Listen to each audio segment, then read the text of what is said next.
Maligayang pagbati sa lahat mula rito sa Bayugan National Comprehensive High School. Ito yung sports sir.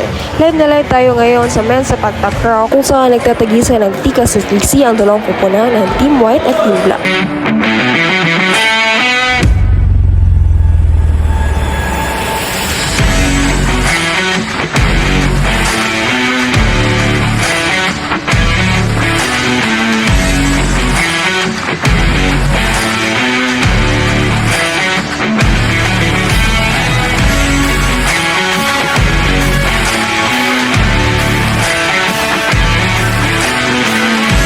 Muli, binibati kita asombrado sa pagkapanalo.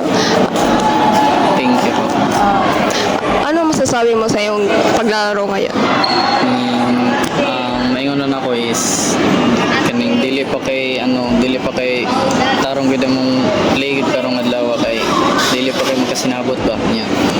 Sa pag istorya pa lang ginamo ang isa nanay na bugnaw so dili pa gid siya kining tarong gid sa pagaduwa gid. Pero paano yun nalampasan ang iyong struggle na yan? Through communication, which is mo cooperate mo ba ng kauban kay maminaw sila sa mga gipangingon ako.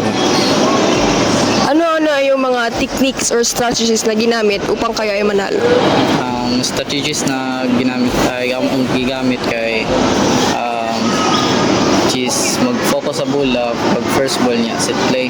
Tapos ang akong mga akong gipang gamit ng mga techniques kay which is ang kuda serve kagay na o katong spike serve ni sa akong spiker nga si Kimay. Yun lamang, salamat sa iyong oras. Muli, congratulations.